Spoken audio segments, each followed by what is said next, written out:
He previously turned a $60,000 acquisition into a $80 million exit in 10 years through a radon mitigation company. I think within 2 years I believe we were doing over 6 or 7 million within 2 years. And that was just from expanding into a couple new locations. What kind of scale did you grow it to at that point? But we ended up figuring it out and grew it to a decent sized company with over 700 people from 3 when we bought it. Sold it to a private equity firm. What do you attribute the growth of, if there's any commonalities, what do you attribute growth of your portfolio companies to? I would bet that 96% of the problems that I've faced every day as in operations, 96% of those problems would be solved by more sales. Hey everyone, it's Helen from S&B Deal Hunter. Today we have Kevin Ramsire with us. Kevin is the founder and managing partner at Sire Capital Partners. He previously turned a $60,000 acquisition into an $80 million exit in 10 years through a radon mitigation company. And since then, he's been acquiring 1 to 2 businesses a year since, with 10 portfolio companies right now. Very acquisitive, very impressive, a lot of success in this space. Kevin, I'm really looking forward to hearing your story today. It's great to have you on. Thanks, Helen. I'm excited to be here. I appreciate it. Let's start with your background, Kevin. Yeah. What were you doing before your first acquisition? Tell us about your prior days. Yeah, so I started off as a kid just mowing yards and picking up cans and taking them to the recycling center, anything to try to, flip a buck and to make money to buy things for yourself, whether it was clothes or whatever. And always liked that kind of independence. I went to college and first kid in my family kind of to go to college. Always got good grades, got a chance to work in an investment firm, raising capital for their funds.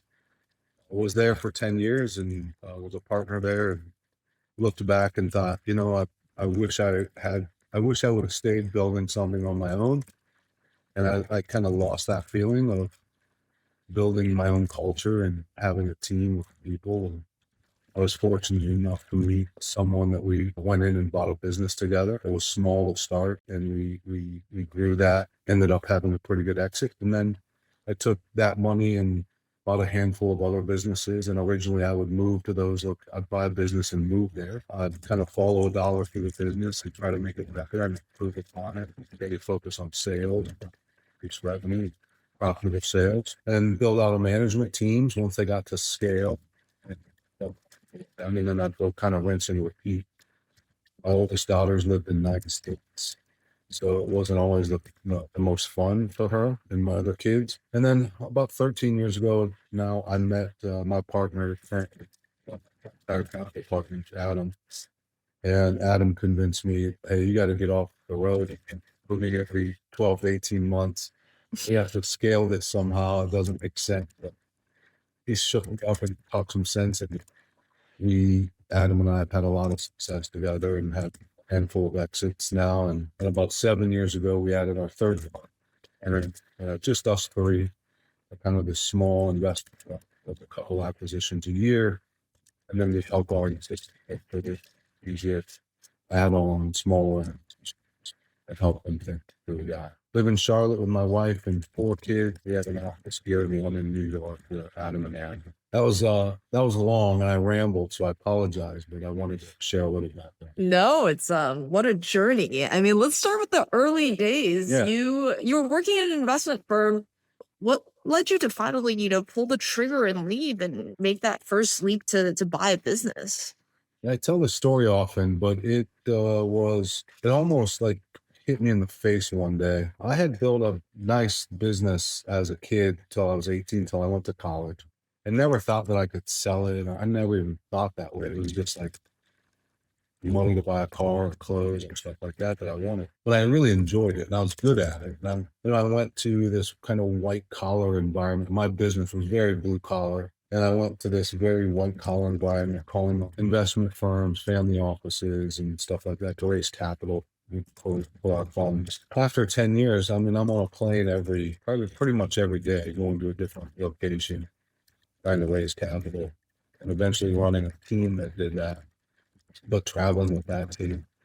And I woke up in a hotel room This was 20, almost 30 years ago now. But I woke up in a hotel room in Minneapolis, and I just looked in the mirror, Ellen, and I was like, I never thought that I would be making this much money, financially this successful. When I was a little boy, I never thought it was possible that someone could be doing this. But I was the most unhappy I'd ever been.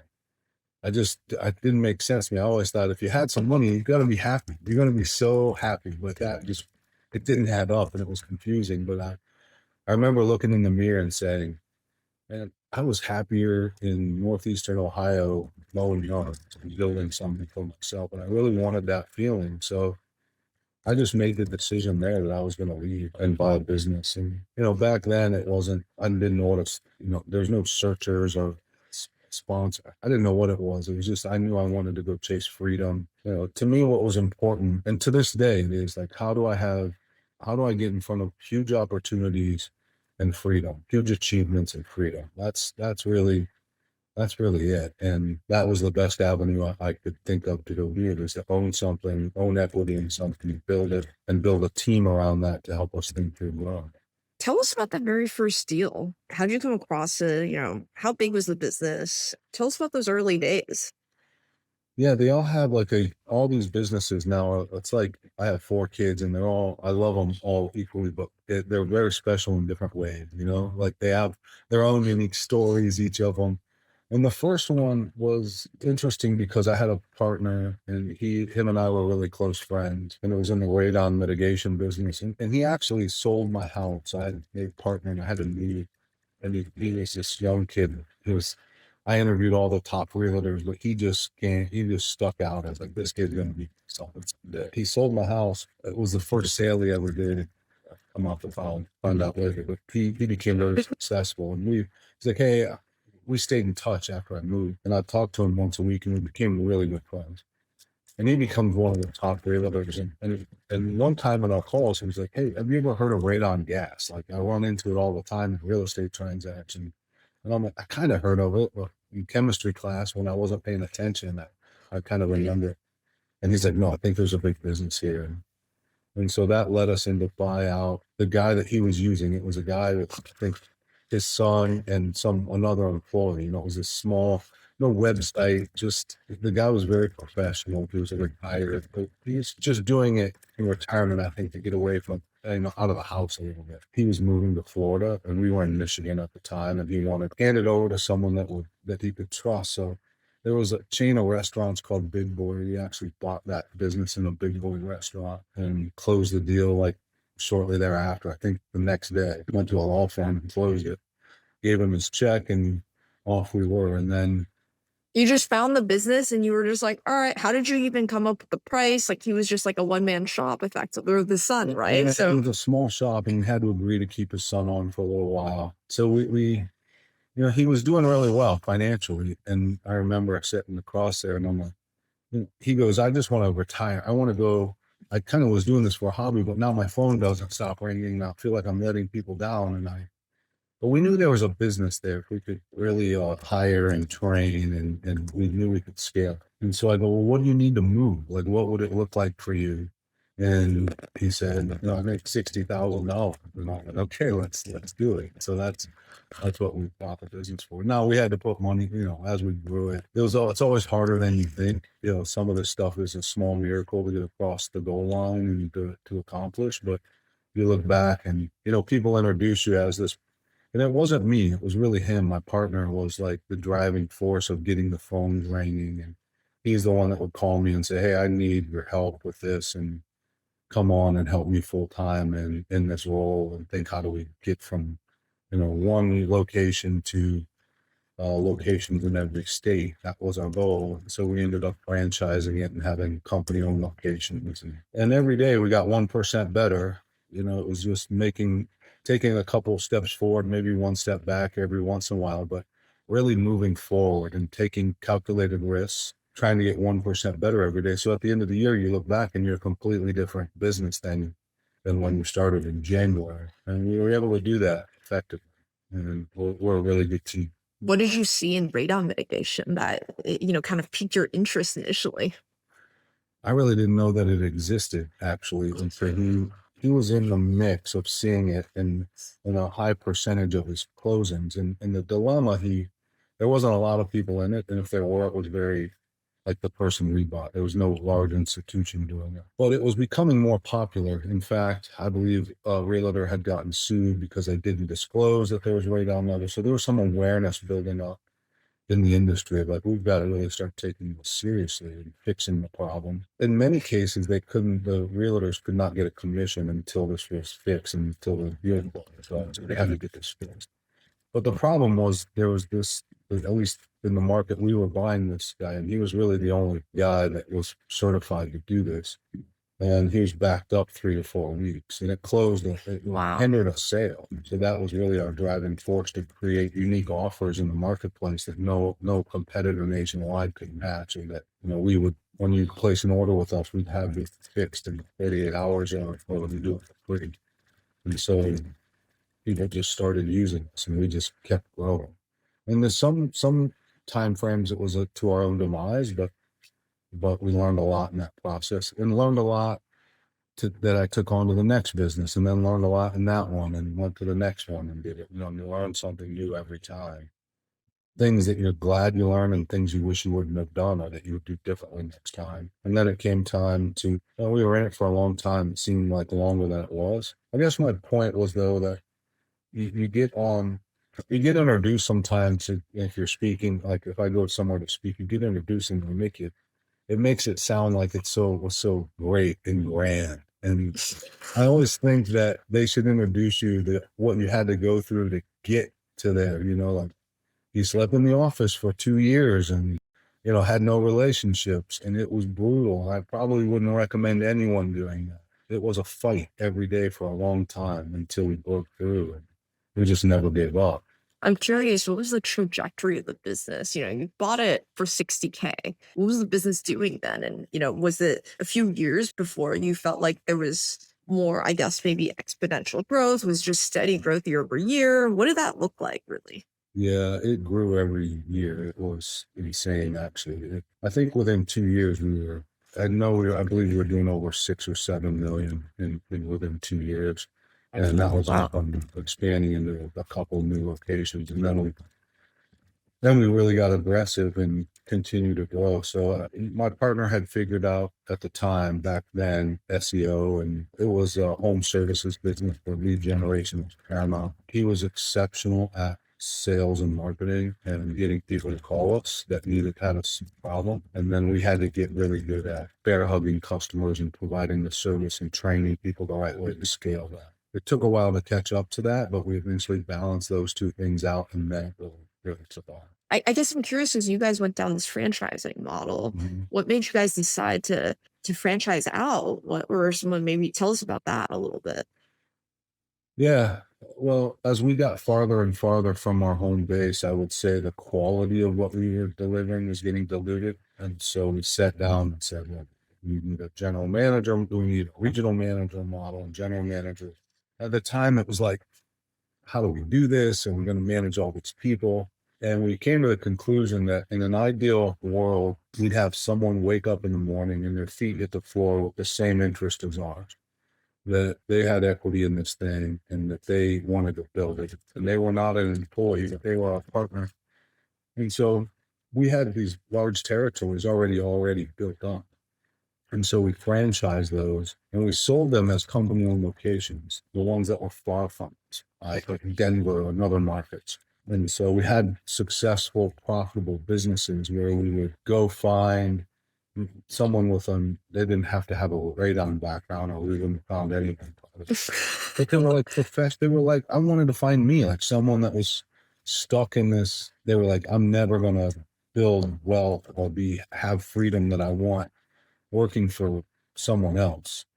But they were smart, they were hardworking, and they were willing to do whatever it took as long as it was moral, legal, and ethical to be successful. And we found those people. We found really true professionals to run the business. In a few cases, they started growing faster than we were in our corporate location. And we shared ideas with each other, and they helped us scale. So that was really, and we still had our company-owned locations, which were broad and deep and continued to grow. But yeah, that was that. And then after that, I bought a handful of other businesses and really started thinking about how can I scale this? How can I take this money that I made and turn this into a business, like an investment firm? How do I do this and stepping more out of the operating role and trying to find talent to run and drive the results of the businesses that I was buying, because it became really paramount. Hey, quick break from the episode. If you're serious about buying a small business in the next 6 to 12 months, check out our business buying accelerator, S&P Deal Hunter Pro. We source deals both on and off market, catered exactly to your criteria. We give you one-on-one support with M&A advisors to help you review deals, structure offers, and negotiate with sellers. On top of that, we help you secure financing so you can buy a 7-figure business with as little as $50 to $100K down. In the past year alone, we've helped our members close over $60 million in deals. Some escaped their 9-to-5s and avoided layoffs, others added to their growing portfolios. If you want to be next, head to pro.smbdealhunter.xyz to apply. The link's also in the description below. All right, back to the episode. I'm curious, were you making these additional acquisitions while you were running the first business still, before it sold, or did that happen later? It was right at the end. I bought the next one right towards the end of it. Yeah. Did you always know you wanted to sell that first business? I mean, it was 10 years, so it wasn't Yeah. like, Yeah, I think we both knew that that was a kind of a stepping stone to do other things. what kind of scale did you grow it to at that point? Over the course of the 10 years, you said within, 2 years, you're at maybe 6, 7 million. That was a lot. How big more. is It was a lot more. I'll say that. And did you always know that, you were going to sell maybe to private equity and that was kind of the approach, or? No, not really. There was a franchise group that we had that we thought we could potentially sell a larger piece of it to and step away, but we just ended up getting, a better offer at the end of the day. 10 years in, were you still working in the business, or No, were you a little actually, I sold a piece of my shares to my partner probably 8 years in, I would say.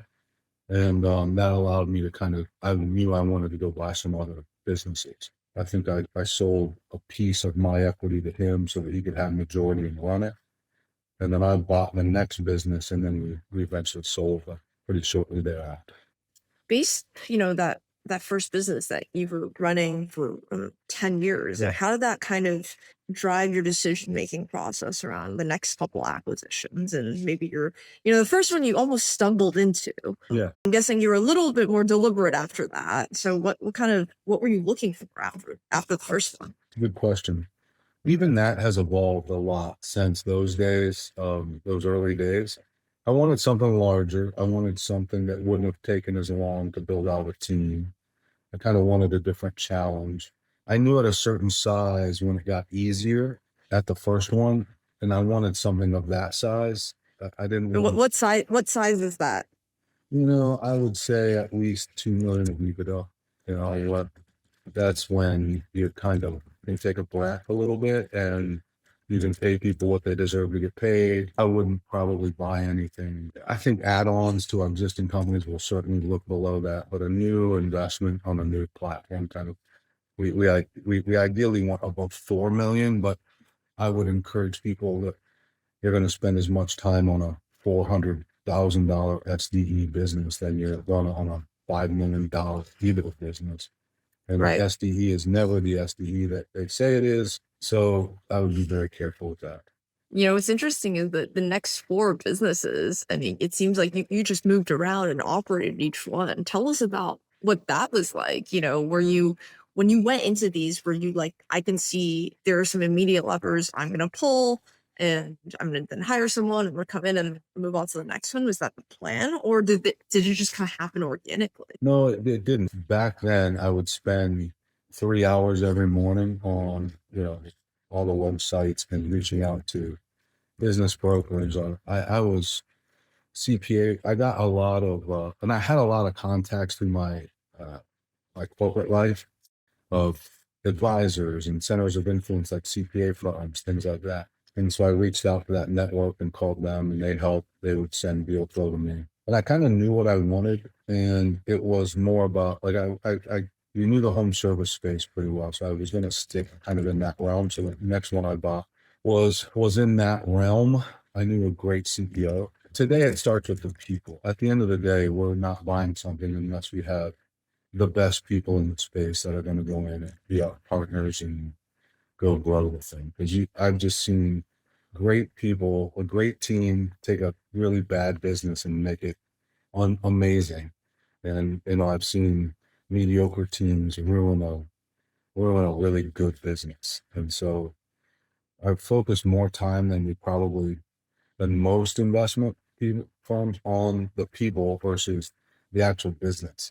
We know what we want to see in a business, and I want to make sure we get really comfortable knowing that whatever the business services or whatever they produce, that we really believe there's going to be more of it in 10 years than there is today. Like, it's just going to we've got some wind at our sails and we can make some minor mistakes and we're not going to get our legs chopped out from under us. We know what size we want, what industry for the most part that we're looking for. And sometimes there's industries that we just found a new one that I never knew existed that I'm excited about. That I could see there's a lot of demand for this space. I never knew that there was a service around it. No one's in it yet. Like no big firms are making acquisitions. There's a lot of mom and pops. And those are rare. So I'm pretty excited about that. I changed the way I think about from me running them because it was taking the toll on my young family at the time. We're moving. A lot of these places weren't the most desirable places, that you would want to live. And I gave my wife the option. To her credit, we kind of both grew up the same way without a lot. And we knew that if we wanted to create legacy in both of our lives for our great grandchildren someday, we were the ones that were going to have to make pretty big sacrifices. And unfortunately, our kids fell into that way where I wasn't home a lot. I lived at a lot of these places. Like literally, I would sleep there and work all the time. And I said, look, I can either be home at night or I'm putting a hammock up in that factory or that office and I'll be home every quarter. And so she would move with me. Wow. I mean, it's interesting because you found this unlock that a lot of people never figure out, right? Which is like how to get themselves out of operating day to day. I mean, tell us a little bit about what you learned there in terms of, how do you find the right people to run these businesses and how do you align incentives so, they feel like they're an owner or that, they care about the business just as much as you do when you were sleeping there and moving every 4 years. Tell us what you learned there. So ideally, and I can't think of a situation where we don't have this, they are owners from day one with us, they're our partners. And today I think we have built up enough of a network where people will bring deals to me and they'll say, hey, I have something. Here's what people don't understand. If I could go back and do it over, I would find a much larger company. I would have made just as much money without probably a shorter amount of time and without the stress. I would have bought a bigger company and I would have partners to help me pull it off. I didn't need to put a personal guarantee loan on something and not sleep every night. And, I had heroin. Now, it was stressful. There's nights where literally you don't sleep for 3 days because you are stressed whether you're going to make payroll or something. Those problems are less of a concern in a larger business. And so we have a great network of folks out there that will bring us deals and say, hey, I got a couple $100,000, but I don't have the money. I don't have 20 million to pull this deal off. How do I do it? And so we structure it so that they come in on equity with us from day one, and then they get their salary and bonus, what a CEO would get. And then we give them promote or carry on. We hit reasonable metrics. Day one, you're a partner. You have, I've had someone put in, I think $40,000, and we've had someone put in millions and millions of dollars on the front end, on the buy end. It's with us. But in all cases, it's a meaningful amount for them when they wake up in the morning and their feet hit the floor that they are vested. And they know the industry, they know the space in most cases. Sometimes they don't. We just believe in that they're great leaders and they're going to go build a great team on their own. We've done that enough to where we have a network of folks that we've either exited with or that are with us currently, our partners, that we can say, call these people. They'll tell you how we handle rough situations, great situations, and how we help them think about growth in the business. What does your day-to-day look like now? You're not traveling, moving every 18 months, you have a portfolio of companies. I think a lot of people dream of being in your seat one day. Tell us what that actually looks like when you wake up. What are you working on, and how are you supporting these companies? Yeah, so I would say half of my day is with our existing portfolio company. But I do spend, it's probably 40% with our current. And then I spend a lot of time with lead sources on vetting new opportunities and new leadership. Are these the folks that can bring us a deal that we would, spending a lot of time getting to know them? Well, our existing portfolio has grown like since the days that we've invested in these companies that we currently own. It has a lot of needs a lot of attention to it. We are doing M&A there, and so there's only three of us at Sire Capital Partners, so we kind of share a lot of the same things. But I will say, like, Aaron handles all of our financial stuff. Adam is more of the structuring of the deals. And I'm the old guy that gets on the phone and says, "Yeah, hey, here's how we think about doing it, and why you should sell your business to us." I talk a lot with the sellers. It has been a good combination of us three. That's interesting. And tell us about some of the businesses in your portfolio right now. Sure. So let's see. The next one we bought was, well, we bought a business out of Raleigh. I had met the founder. He was a doctor. It was a toxicology lab. I met the good doctor, and we talked for like a year and a half to 2 years. He had a lab with about 100 PhDs in it that did research for mainly federal government work, federal contracts, and studying what's causing cancer. Basically, is what they did. They had IP around. They had computational toxicology IP that they could put combinations of things into their IP, and it would say, and without harming animals, here's what we think would happen, and if you were to bring this to market, kind of thing. We liked that. We liked him a lot. We liked that business a lot. And he's like, "Look, my management team, yeah, I'm not going to run this business, but they're running the business now. Would you back them?" So we spent a lot of time with them. They became our partners, and then they got us a plan to say, "We're going to diversify and go. We're going to go take this to the private sector. There are a lot of private companies that want what we do, but we're only doing government work now." And so we had a little project, and we brought on our first client. And lo and behold, that one of the first early clients on the private sector was a publicly traded company. And they saw what we did. They gave us a small contract, and then they gave us an offer. It was 18 months after we bought it. It was a lot Wow. larger than what we bought it for. And we went to the management team. They really leave it up to them. What do you want? I could have seen some of my kids working in that business. I think that's really, you want your kids to feel like, "Oh, I want to go do this too."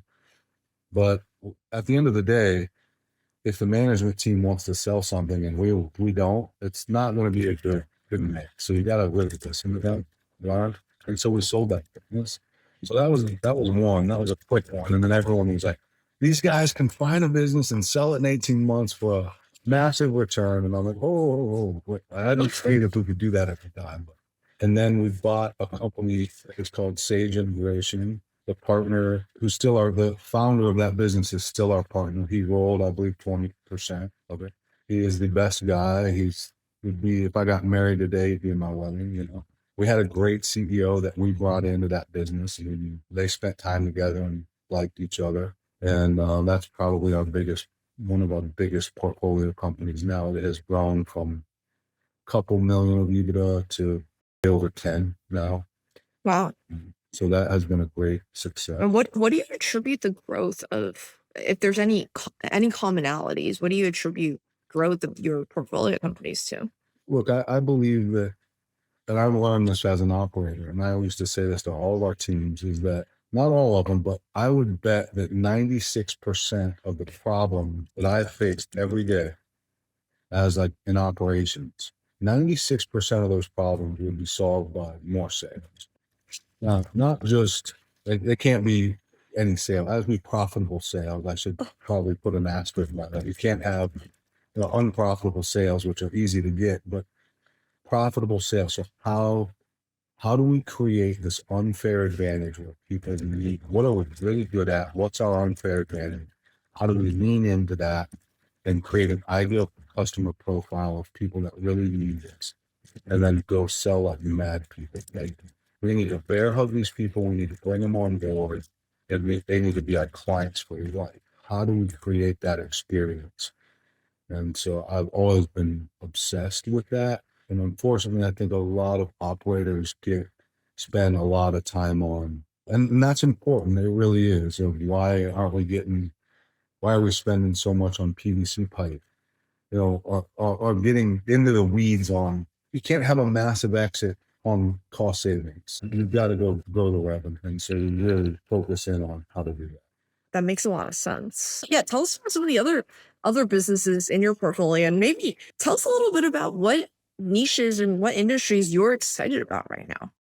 Yeah, I would say if they meet this criteria, I would say the size first. That's kind of the first filter now. I would say at least 3 million of EBITDA is like the lowest that we would look at. We've done a lot higher, but our typical transactions in that 5 to 10 range, I would say, on average. Defendable margins, reasonable CapEx requirements, little things around the edges. And then, do we think we can sell it? And we have a big network. We take this out and say, we spend a lot of our due diligence trying to sell. We actually lost a deal because of that. We landed them a huge client.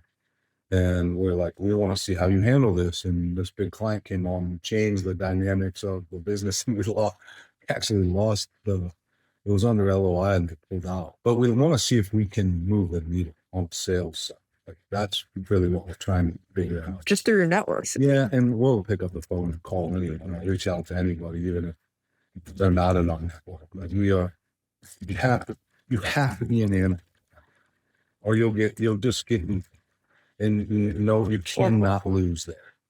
It's a non-negotiable. You've got to get it. So I love how hungry you are, how much you hustle even today. It's oh, incredible. we're on that. That's what we're built for. Like, that's what keeps us alive.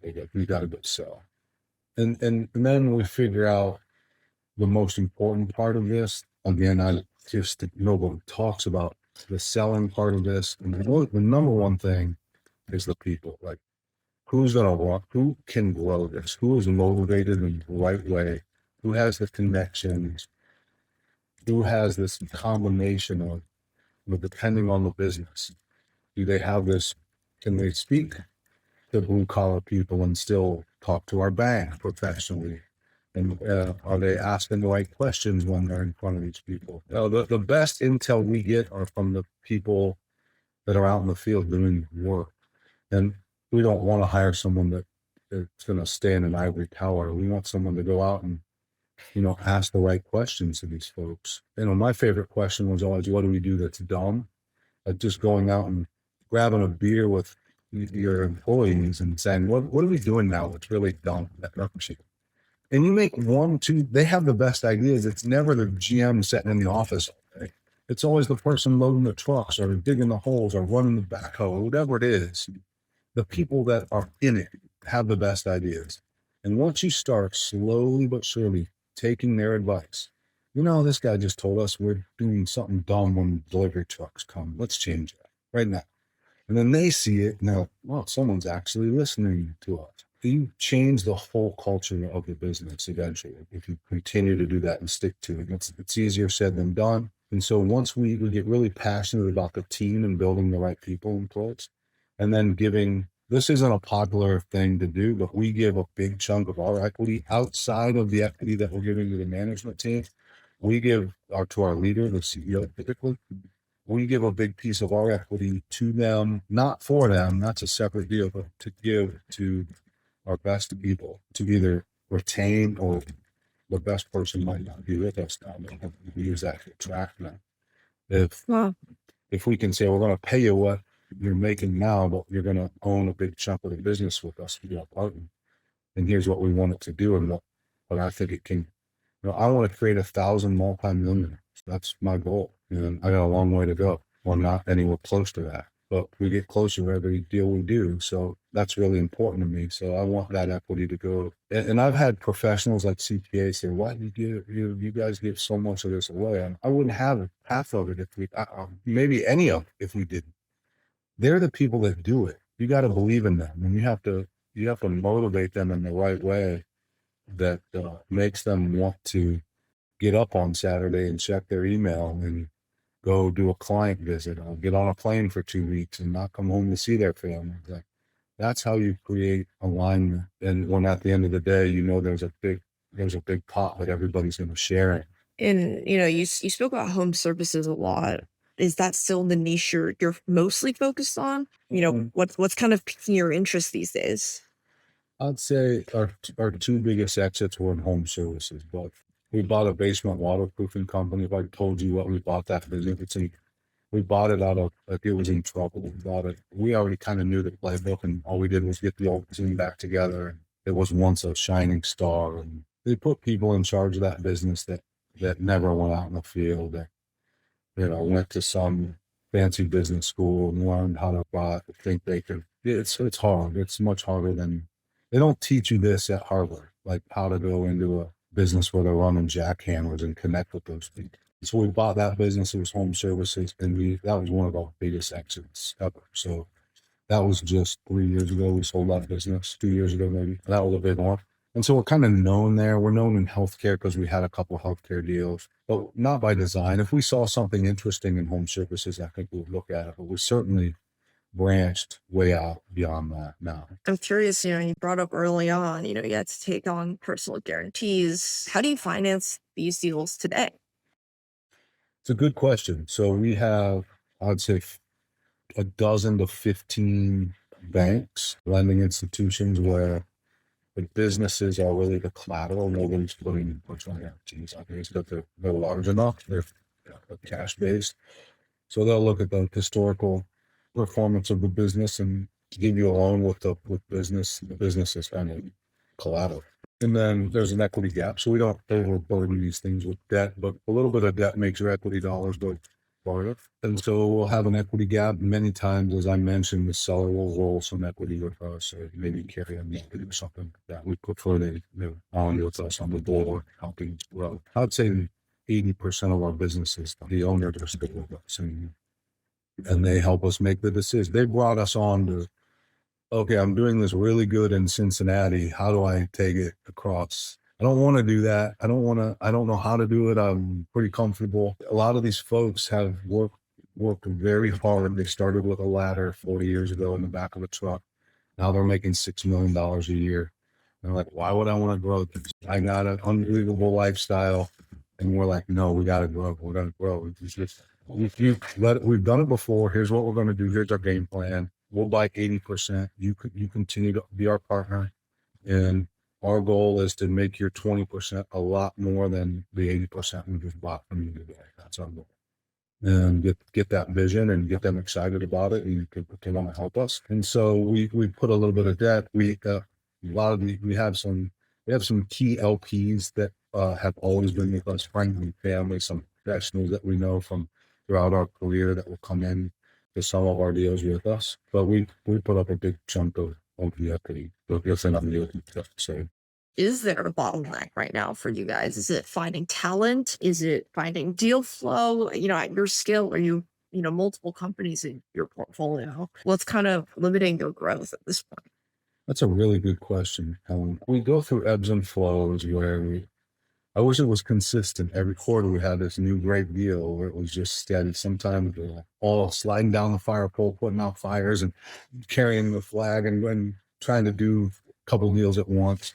And sometimes we got all this big pipeline, but nothing's hitting there. And so I don't know what our bottleneck, if I were to say today, I look at a bottleneck on a daily, like what was my bottleneck today? We're switching CRM systems, and I don't want to learn something new. My bottleneck is I've been using the same thing for 4 years or 5 years, and there's this more robust plan that my partners want to use, and now I have to learn how to use that. And so that has been my bottleneck today. I love how specific you're getting. You mentioned earlier that right now you're working on a lot of deals. A limit how many deals you want to do every year, maybe. What gets me up now in the morning, what I get excited about is watching Aaron and Adam, my partners. Like, I wish I would have done this when I was younger. I wish I didn't waste 10 years of my life in corporate. And I wish I know what I know now when I was in my 20s, it's an amazing gift. And to watch them take this business to a level that I never thought it could go is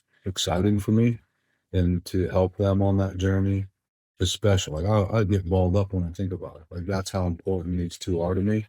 They're super, super important to me. I love them with all my heart and I'd do anything for them. And they are spectacular partners. And to watch them is pretty amazing. So watching them take over like what they're doing is fun to watch. And I would say Adam thinks this is a big number, but 1,000 multi-millions, that's what I want to do. And I know if I get to that level, then you can do a lot of good in the world. You can help a lot of people and help lift people up if you get to that point. So that's really what I'm striving for. And then, everything else is just to get to there. I love that. No, I mean it's that was gonna be one of my questions is what gets you excited to wake up in the morning, and you've answered it. I'm curious, early on you spoke about how building a legacy was important to you right now. And you even spoke about businesses that you acquired where you'd be excited if your kids worked in there, worked there. How are you thinking about that now? Do you want your kids to be working in some of these businesses or take some of them over, or anything along those lines now? Or what's kind of changed? Well, my kids are still, I have an 18-year-old daughter who has seen unfortunately, she's probably seen the worst side of this. Like when you're starting out and as you try to build anything, there's no balance. There's no work life balance. And so she wants to do completely opposite of what I've done, like, then I have twin daughters that are 15, 16 in that range. And I think one of them would look at this as an opportunity.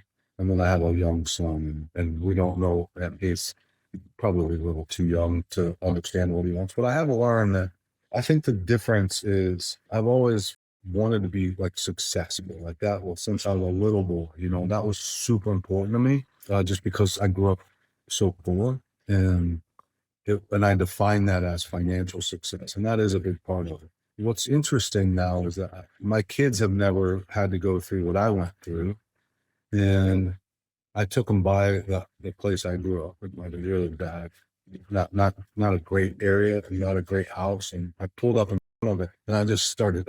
Like tears in my. And that's where Grandma Nana and she raised me in that house, and my kids were like, "Dad, you would never live in that junky house." I was like, "What?" I was like, "Some of my best memories were actually in there. Like that's some good. It's not what you have; it's what you make of what you have." But teaching them the value of like wanting something so bad and understanding what it is and going to fight for that. They're a little softer than I am, so I'm trying to figure out what they're going to do and support it. Like I want them to be, at the end of the day, to be happy, and I hope it's in our business. I really do. If I had my dream would be all four of them to be like, but I'm on my deathbed, and you want your kid to whisper in your ear that I am going to take this to the next level of what you've created. And maybe that will be a grandson or a granddaughter someday. I don't know, but or maybe it will be one of these. We'll see. I can't push it, or then they won't want to do it. No, that's interesting to hear. No, that makes sense. It's super interesting, Kevin. Look, I want to be sensitive of your time today, but any final words of wisdom from everything you've learned to date? For those that maybe are where you were a decade or two ago, maybe just looking at the first acquisition, made one, but now they're thinking, how do I take this to the next level? A couple things I'd like to say to people, and I say this a lot, so if people that have talked to me before know this, and I talk to a lot of people that are thinking about doing something like this that I would want to invest in. I have hundreds of people that are in my CRM system now that I have to change, that I believe in, and I would invest in them tomorrow morning. Like people that have it, but they don't think they're ready. I don't know what this thing is. Is like you're never gonna. They're always like, I don't know if I'm ready. There's this question in a lot of people's minds. Am I ready for this? I would just tell people that ready is not a decision; it's a feeling. I mean, I'm sorry. Ready is like you've got to make the decision. Like you have to be like, I'm ready, because you've got to jump in and learn how to swim, and you'll figure it out. These people are very resourceful. So I would say that, like, just because you don't think that you're ready is not the best excuse to not go do something.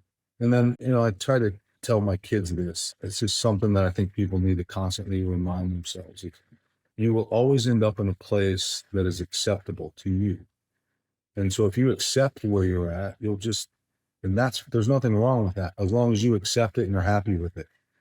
But if you're accepting it and you're miserable, you can't accept that. Never, you can't accept being miserable or unhappy or feeling like you have more to give or more to do or more to offer, or that you're not. For me, a lot of it was at a big investment firm. I want to be the guy. I'll never be the CEO. I didn't go to some Ivy League school. I'm never going to be the CEO of a massive investment firm. So how do I prove myself as this poor kid that got a college degree and somehow made it in an investment firm? I've got to go show that I can operate something and grow something and build my own wealth. So then people will come to me and say, how did you do it? So you have to find your path too. And just because you weren't born into the right situation, it's never where you're from. It's always where you've been. Find the path for you and live every day, taking a step further down that path. Wow. I think that's very inspiring, Kevin. No, I think that's very underrated advice. I just wanted to say, thank you for your time today. Absolutely. I certainly learned a lot. I know other people feel the same way. Love to stay in touch, see where things go for you as well. And it seems like I feel like you've gone through a lot of different phases. Love to continue following the journey. Yes, absolutely. Thanks, Helen. It was a pleasure to be on here with you. I appreciate it.